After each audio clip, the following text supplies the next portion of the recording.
This program is brought to you by Keystone Sidewalk Shed and Scaffolding.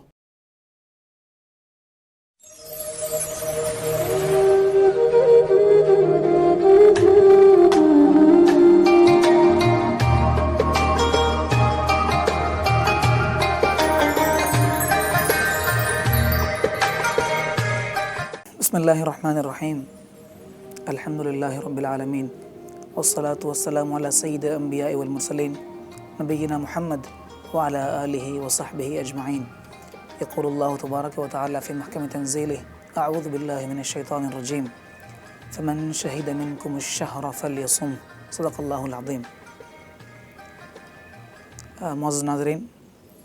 Voice of south Asia کے plate form سے اس خوبصورت transmission احکام رمضان سے ایک بار پھر آپ کے سامنے حاضر خدمت ہے۔ آج ہم انشاءاللہ رمضان المبارک کا جو سب سے اہم فریضہ ہے روزہ، اس کے متعلق کچھ مسائل پر بات کرنے کی کوشش کریں گے۔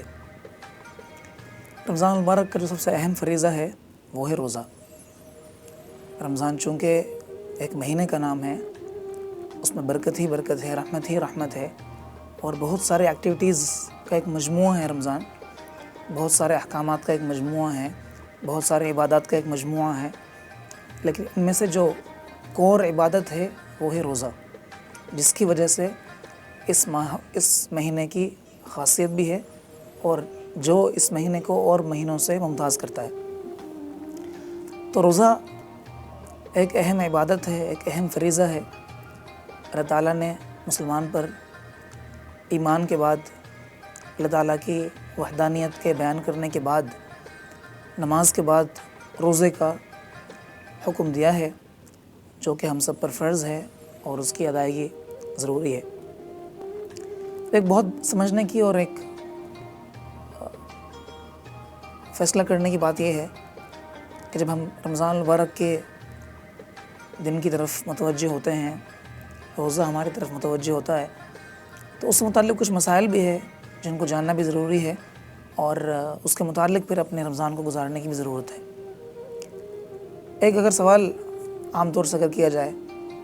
کہ رمضان المبارک کے جو روزے ہیں وہ کس پر فرض ہیں، تو اس کے جواب مختلف لوگ مختلف طریقے سے دیتے ہیں۔ بہت سارے مت ہم دیکھتے ہیں، ہمارے درمیان مشہور بھی ہے۔ تو ہمیں یہ معلوم کرنے کی ضرورت ہے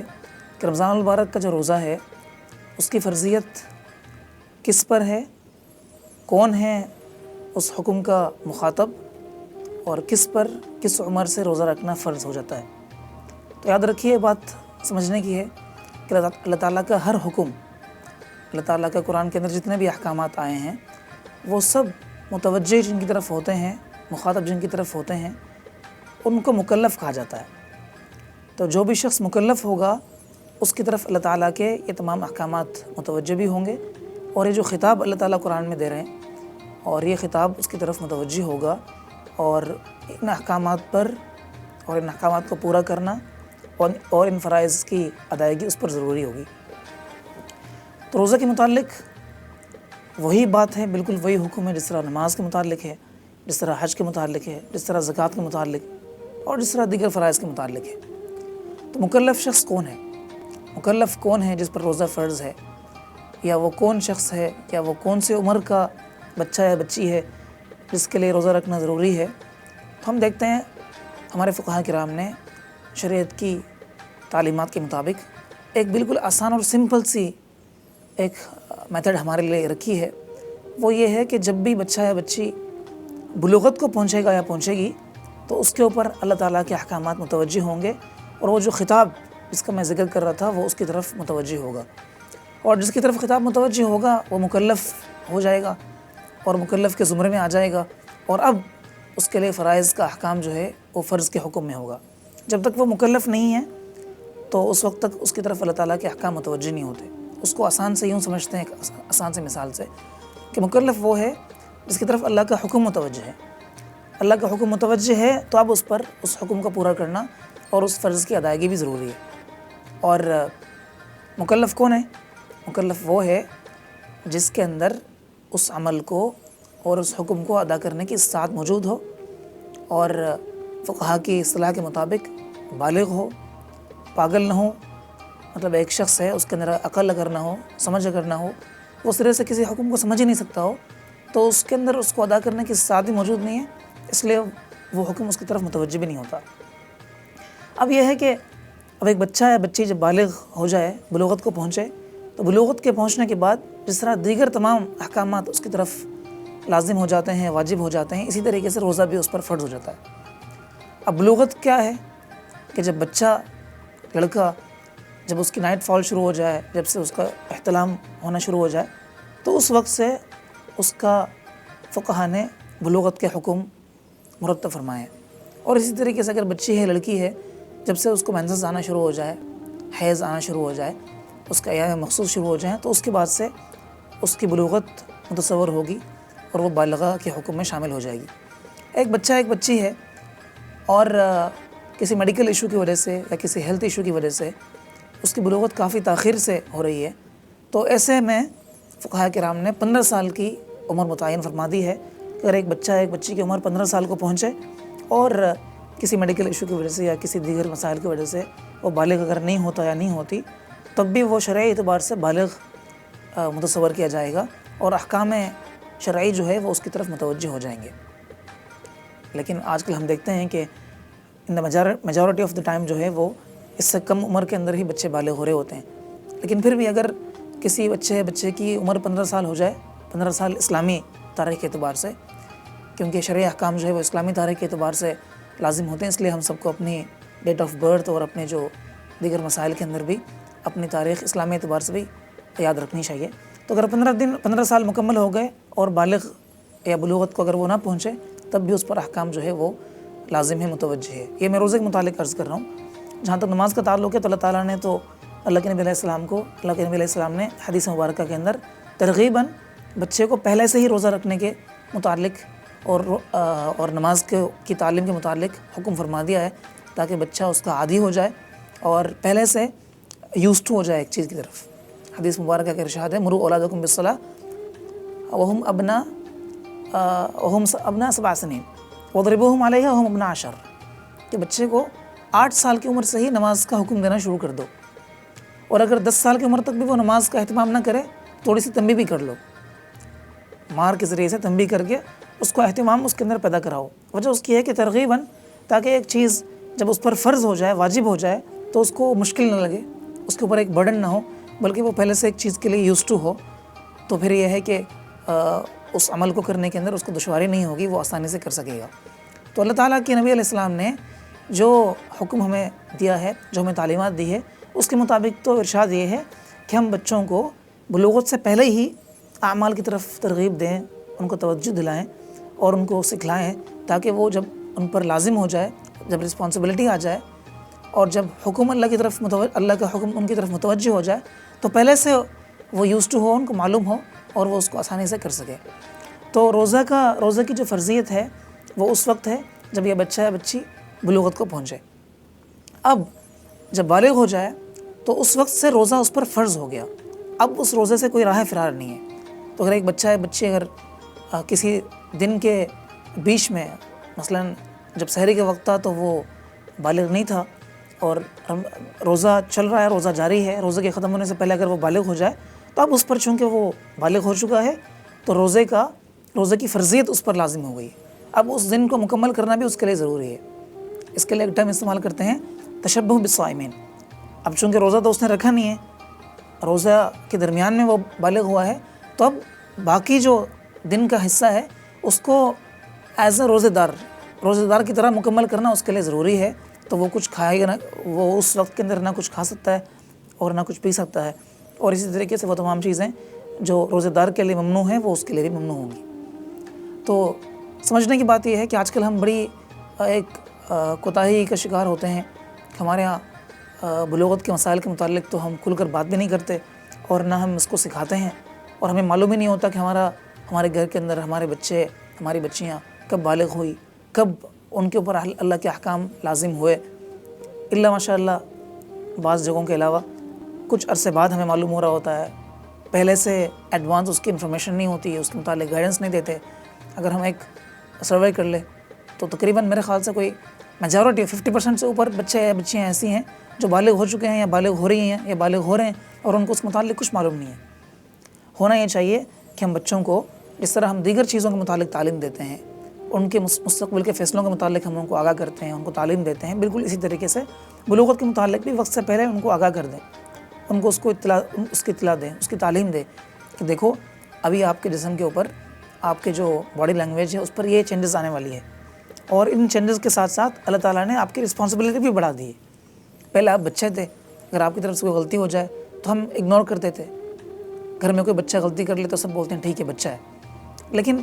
اس بچے کی ایک لمٹ ہے، ایک کیٹیگری ہے. جب وہ اس سے باہر نکلتا ہے اور بلوغت کو پہنچتا ہے تو اب وہ بچہ نہیں ہے. اب اللہ کے احکامات جس طرح کسی بڑے مرد عورت پر لازم ہے، بالکل اس طرح اس بچے پر بھی لازم ہے جو آج بالغ ہو گیا ہے. تو اب وہ بچہ کی کیٹیگری سے باہر آ گیا. اب اللہ کے تمام احکام، روزہ ہو اور نماز ہو، اور اگر اس کے پاس مال ہو تو زکوٰۃ ہو، وغیرہ وغیرہ تمام چیزیں اس پر متوجہ ہوتی ہیں. تو ہمیں دیگر مسائل کی طرح، دیگر دنیاوی امور کی طرح، جس طرح ہم تعلیم کے متعلق، ان کے کیریئر کے متعلق، ان کے فیوچر کے متعلق، ان کے فیصلوں کے متعلق، اور اگر بچہ کچھ خود سے تجارت کرنا چاہتا ہے، کاروبار کرنا چاہتا ہے، ہم اس کو کنسلٹنسی دیتے ہیں. بالکل ایسا ہی دینی معاملے کے اندر بھی خاص طور پر بلوغت سے پہلے ہی ان کو اس کے متعلق بتانا ہمارے لیے ضروری ہے. جب بچہ بالغ ہو جائے یا بچی بالغہ ہو جائے تو اس دن کا روزہ اس پر لازم ہے، فرض ہے. اب اس سے کوئی راہ فرار نہیں ہے. تو اگر بچہ بالغ ہو جائے تو وہ روزہ رکھے گا، اور اگر روزہ نہ رکھا اور کچھ وقت گزر گیا تو اس پر ان روزوں کی قضا بھی لازم ہے. اب روزہ رکھنے کے متعلق جو ایک دوسرا اہم مسئلہ وہ ہے کہ نیت، کہ ہم میں سے بہت سارے لوگ روزہ رکھ لیتے ہیں لیکن ہمیں روزے کی نیت کا معلوم ہی نہیں ہوتا. بس صبح اٹھ گئے، ہم سمجھتے ہیں کہ ابھی ہم روزے میں ہیں تو یہ روزہ آیا معتبر ہوگا نہیں ہوگا. اس میں ایک بات سمجھنے کی ہے کہ دیکھیں روزہ نیت کے بغیر تو کسی عمل کا اعتبار نہیں ہے. آپ کوئی بھی عمل کرتے ہیں تو اس عمل کے لیے نیت کا ہونا ضروری ہے. انما الاعمال بالنیات، نیت اگر ہے تو اس عمل کا اعتبار ہے. اور نیت جو ہے اس کے اندر فقہا کا اختلاف ہے. بعض فقہا کے نزدیک نیت کی ادائیگی زبان سے ضروری ہے، لیکن ہمارے فقہ حنفی کے نزدیک نیت کے لیے خاص الفاظ کی ادائیگی ضروری نہیں ہے. بہت سارے فقہا نے بہت سارے الفاظ ہمیں یاد کرا دیے ہیں. وبصوم غد نویت من شہر رمضان، اور دیگر دعائیں ہم دیکھتے ہیں، ہم مسجدوں میں جاتے ہیں، ہمیں ہمارے ائمہ کرام سکھاتے ہیں. بالکل ٹھیک ہے، لیکن اگر یہ الفاظ نہ بھی ادا ہوں، صرف دل سے اگر نیت کر لی جائے تب بھی یہ کافی ہے روزہ کی ادائیگی کے لیے. تو دن کے آدھا حصہ گزرنے سے پہلے اس نیت کو کر لینا چاہیے. اگر ایک آدمی ہے وہ صبح اٹھا، اس نے نیت نہیں کی اور سحری کرنے کے بعد اب وہ روزہ اس نے شروع کر دیا، تو آدھا دن کے گزرنے سے پہلے کوشش یہ کرنی چاہیے کہ وہ نیت کر لے تاکہ اس کا روزہ جو ہے وہ نیت کے ساتھ والا روزہ معتبر ہو، اور بغیر نیت کا خواہ صرف بھوکا اور پیاسا رہنا نہ ہو. کیونکہ ظاہر ہے ایک عبادت ہے، وہ عبادت اللہ تعالیٰ کے لیے ہے، تو اس عبادت کی نیت بھی ضروری ہے تاکہ ہم یہ عبادت اللہ تعالیٰ کے لیے کر رہے ہیں اور اس نیت سے اس عبادت کو کریں. اس کے بعد یہ ایک اور جو روزے سے متعلق مسئلہ ہے کہ وہ یہ ہے کہ چونکہ آج کل گلوبل ولیج ہے اور ہم سب بہت زیادہ سفر کرتے ہیں، فریکوینٹ ٹریولرز ہیں ہم لوگ، تو یہ بہت بڑا مسئلہ ہوتا ہے کہ ہم سفر کر رہے ہیں اور دوران سفر ہمیں رمضان کا مہینہ مل جاتا ہے، رمضان شروع ہو جاتا ہے. تو ہم نے رمضان کہاں رکھنا ہے، ہمیں رمضان کے اندر روزہ کا اعتبار کہاں سے کرنا ہے. اور اسی طریقے سے کبھی اس طرح بھی ہوتا ہے کہ رمضان ختم ہونے سے پہلے ہم سفر کرتے ہیں اور رمضان کے ختم ہونے کے اندر بھی جگہوں کے اعتبار سے اختلاف پایا جاتا ہے. دیکھیں میں نے جو آپ کے سامنے آیت پڑھی ہے وہ اس میں اللہ تعالیٰ فرما رہے ہیں فمن شہید منکم الشہر فلیصم، جو آدمی، جو شخص، جو مرد عورت رمضان کے مہینے کو پالے اس پر ضروری ہے کہ وہ روزہ رکھے. تو ایک سمپل سی بات ہے کہ اگر آپ ٹریول کر رہے ہیں، آپ کسی ایک ملک سے دوسرے ملک کی طرف جا رہے ہیں، تو آپ جہاں پر ہیں وہاں کا اعتبار کرنا آپ کے لیے ضروری ہے. مثلا میں ملک سے ٹریول کر رہا ہوں، وہاں پر ابھی روزے کا حکم نہیں ہے، اس لیے میں نے سحری بھی نہیں کی. لیکن جہاں میں جا کے پہنچ رہا ہوں وہاں ابھی تک افطار کا وقت نہیں ہوا اور وہاں روزہ شروع ہو گیا. مثلا پاکستان میں اگر ہم دیکھیں اس بار ہم نے روزہ جمعرات سے شروع کیے، لیکن بہت سارے ممالک کے اندر بدھ سے لوگوں نے روزہ رکھ لیے ہوں گے، یا بدھ سے روزہ نہیں رکھا ہوگا تو جمعے سے روزہ رکھ رہے ہوں گے. تو اگر ایک شخص پاکستان سے ٹریول کر رہا ہے ایک ایسے ملک کی طرف جہاں پر جمعرات کے دن کا روزہ نہیں تھا، تو اس پر جمعرات کے دن کا روزہ وہاں رکھنا ضروری نہیں ہے بلکہ وہ وہاں افطار کرے گا. لیکن اگر وہ ایک ایسے ملک سے ٹریول کر رہا ہے جہاں روزہ نہیں تھا اور وہ پاکستان آ رہا ہے یا کسی اور ملک میں آ رہا ہے جہاں روزہ ہے، تو ظاہر ہے اب چونکہ وہ وہاں پہنچ گیا تو وہاں کے حساب سے اس کو اس روزے کو مکمل کرنا ضروری ہے. اگرچہ اس کا روزہ نہیں بھی ہے لیکن تب بھی وہ تشبہ بالصائمین کرتے ہوئے ایز اے روزے دار ایکٹ کرے گا اور اس دن کو مکمل کرے گا. اب اس کے لیے بھی وہی کھانا پینا اور روزے توڑنے والی تمام چیزیں حرام ہیں جس طرح دیگر روزے داروں کے لیے ہے. اس میں ایک بات اور بھی سمجھنے کی ضرورت ہے کہ بسا اوقات یہ بھی ہوتا ہے کہ ہم ٹریولنگ کر رہے ہوتے ہیں اور ہم نے شروع کیا رمضان المبارک پاکستان میں، اور پاکستان میں رمضان ہمیں ایک دن بعد ملا مثلا، اور ہم کسی ایسے کنٹری کی طرف جا رہے ہیں جہاں رمضان ایک دن پہلے ہی شروع ہو گیا، اور جب ہم وہاں پہنچ رہے ہیں تو ہمارے حساب سے تو رمضان پورا ہوا ہی نہیں، اور وہاں چاند نظر آ گیا، وہاں انہوں نے عید کر لی، تو ہمیں 28 دن مل گئے، 30 دن نہیں ملے، 29 دن نہیں ملے. تو اس صورت میں ہمیں کیا کرنا چاہیے؟ چونکہ شہر کا اطلاق مہینے پر ہوتا ہے اور مہینہ کم سے کم 29 یا 30 دن کا ہوتا ہے، تو اگر 29 دن سے کم ہمارا روزے ہوئے تو پھر ہمیں 1-2 دن کی جو روزے ہیں اس کے قضا کرنا ضروری ہے. مثلا اگر ہم باہر چلے گئے اور ہم نے 28 دن کے روزے رکھیں مطلب ٹریولنگ کرنے کی وجہ سے، تو ہم اس روزے کو مکمل کریں گے اور مہینہ پورا کریں گے. اور اسی طرح اگر ہمارے 30 دن پورے ہو جائیں اور 31واں روزہ آ جائے تو اس صورت میں کیا حکم ہے؟ تو اس صورت میں اس روزے کو پورا کرنا، مکمل کرنا بھی ضروری ہے. مثلا ہم نے ایک ملک میں روزہ رکھنا شروع کیے جہاں 30 روزے پورے ہو گئے، اور آج ہم کسی دوسرے ملک کی طرف جا رہے ہیں. اب جب وہاں پہنچ رہے ہیں تو وہاں کے اعتبار سے تو آج 29واں روزہ ہے، ان کا 30واں روزہ ایک باقی ہے، جبکہ آلریڈی میرا ٹریولنگ کی وجہ سے 30 روزے پورے ہو گئے.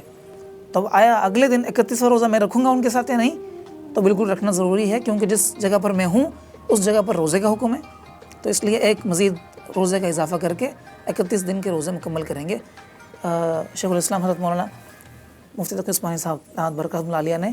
اپنے فتاوی عثمانیہ کے اندر بڑی خوبصورت انداز سے اس کو ذکر فرما دیا ہے. تفصیلات ہم اپنی کتابوں سے اور اپنے فقہا سے بھی پوچھ سکتے ہیں. اور ایک اور اہم مسئلہ میں جلدی سے عرض کر دوں، وہ یہ ہے کہ آج کل ہم نے ایک عام بات، ہمارا ایک کانسیپٹ بن گیا، کسی کو تکلیف ہے، کوئی بیمار ہے، کسی کو کوئی عذر ہے، کوئی تھکاوٹ ہے، تو آسانی سے ہم کہہ دیتے ہیں یار ٹھیک ہے روزہ نہیں رکھیں گے اور ہم فدیہ ادا کر دیں گے. تو فدیہ ادا کرنا جو ہے وہ روزے کا کفارہ نہیں ہے. فدیہ صرف ان لوگوں کے لیے ہے جو روزہ رکھنے سے قاصر ہو. صرف 2 لوگ ایسے ہیں، 2 کیٹیگری کے لوگ ایسے ہیں جو فدیہ ادا کر سکتے ہیں روزے کے باعوض. ورنہ اگر آپ کی طبیعت ٹھیک نہیں ہے، آپ کو تھکاوٹ محسوس ہو رہی ہے، آپ کو دن مشکل سے گزر رہا ہے، گرمی محسوس ہو رہی ہے، تو آپ روزہ نہیں توڑ سکتے ہیں اور اس روزے کا کفارہ بھی ادا نہیں کر سکتے. اگر آپ شیخ فانی ہیں، پہلی صورت شیخ فانی کا مطلب کیا ہے کہ آپ معمر ہیں، بڑی عمر کو پہنچ گئے ہیں، ایجڈ ہے، اور آپ اس عمر کے اندر کمزوری کی وجہ سے، بیماری کی وجہ سے روزہ رکھنے سے قاصر ہے، اور دوبارہ ظاہر ہے اپنی پرانی حالت پر آپ ریزیوم بھی نہیں ہوں گے، ریٹرن بھی نہیں ہوں گے، تو اس لیے فقہا نے کہا کہ آپ کفارہ ادا کر سکتے ہیں. تو دوسری کیٹیگری وہ ہے کہ اگر آپ کی عمر کم ہے لیکن عمر کم ہونے کے باوجود بھی آپ کسی ایسے مرض کے اندر، ایسے مہلک مرض کے اندر مبتلا ہے کہ آپ کو اس سے ریکور کرنا مشکل ہے. مثلاً آپ ہیپیٹائٹس کے اندر ہے، کینسر کے 3rd فیز کے اندر ہے، یا ڈائلیسس کے اوپر ہے، ڈاکٹرز نے آپ کو جواب دے دیا، آپ سیریس کنڈیشنز کے اوپر ہے، تب آپ اس روزے کے بدلے میں کفارہ ادا کر سکتے ہیں. ایسے ہی طبیعت خراب ہے، طبیعت ٹھیک نہیں ہے، تھکاوٹ ہے، آج کل جس طرح ہم دیکھتے ہیں ایک ٹرینڈ چل گیا ہے کہ معمولی عذر کے اوپر ہم روزہ توڑ دیتے ہیں. ایسا نہیں ہو سکتا، بلکہ روزہ فرض ہے، اللہ کے فرائض میں سے ایک فرض ہے. یہ کوئی نفل عبادت نہیں ہے، یہ کوئی سنت عبادت نہیں ہے، بلکہ ہر وہ شخص جس نے کلمہ پڑھا ہے اور جو مومن ہے اس پر یہ حکم لازم ہے، یہ فرض ہے اور اس کی ادائیگی ضروری ہے، اور ادا نہ کرنے کی صورت پہ قضا لازم ہے. صرف فدیہ ادا کرنے سے کام نہیں ہوگا بلکہ وہ ان روزوں کی قضا بھی کرے گا. تو اس لیے اس رمضان المبارک کے اہم مہینے کے اندر جو فرائض ہماری طرف متوجہ ہوتے ہیں، جو احکام ہماری طرف متوجہ ہوتے ہیں، ہمیں کوشش کرنی چاہیے ہم ہر حکم کو سیکھیں اور اس کو سیکھنے کے بعد اس کو صحیح طریقے سے کرنے کی کوشش کریں. انشاءاللہ ہم اگلی نشستوں کے اندر رمضان کے متعلق جو تفصیلی احکامات ہے، کن چیزوں سے روزہ ٹوٹتا ہے اور روزہ دار کے لیے کون سے اعمال ہے، کون سے احکام ہے جو جائز ہے، اس پر بھی تفصیلی روشنی ڈالنے کی کوشش کریں گے. لیکن دعا ہے کہ اللہ تعالی ہم سب کو اپنے مسائل اور اپنی عبادات کو بھی علماء کرام اور فقہاء کرام سے پوچھ کر کرنے کی توفیق عطا فرمائیں. وآخر دعوانا ان الحمد للہ رب العالمین.